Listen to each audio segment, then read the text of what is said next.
I never dreamed that I would have to face the prospect of not living in the United States of America, at least not the one I've known all my life.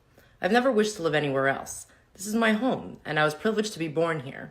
But today I woke up, and as I had my morning coffee, I realized that everything is about to change.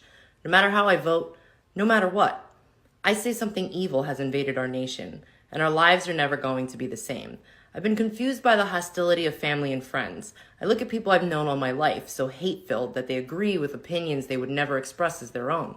I think I may have, entered the twilight zone. We've become a nation that has lost its collective mind. You can't justify this insanity. If a guy pretends to be a woman, you're required to pretend with him. Somehow, it's un-American for the census to count how many Americans are in America. Russians influencing our elections are bad, but illegals voting in our elections are good. It was cool for Joe Biden to blackmail the president of Ukraine, but it's an impeachable offense if Donald Trump inquires about it. 20 is too young to drink a beer, but 18 is old enough to vote. People who have never owned slaves should pay slavery reparations to people who have never been slaves. People who have never been to college should pay the debts of college students who took out huge loans for their degrees. Immigrants with tuberculosis and polio are welcome, but you'd better be able to prove your dog is vaccinated. Irish doctors and German engineers who want to immigrate to the U.S. must go through a rigorous vetting process, but any illiterate gangbangers who jump the southern fence are welcome.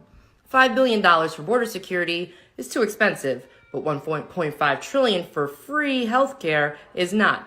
If you cheat to get into college, you go to prison, but if you cheat to get into the country, you go to college for free. People who say there is no such thing as gender are demanding a female president.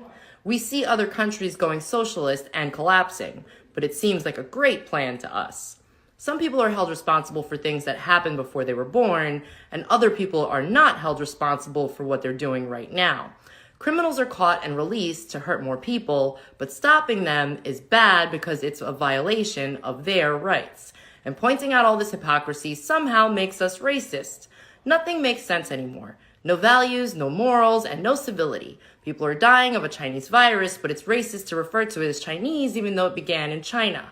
We're clearly living in an upside-down world where right is wrong and wrong is right, where moral is immoral and immoral is moral, where good is evil and evil is good, where killing murderers is wrong but killing unborn babies is A-okay. Wake up, America. The great unsinkable ship, Titanic America, has hit an iceberg, is taking on water, and is sinking fast. Speak up.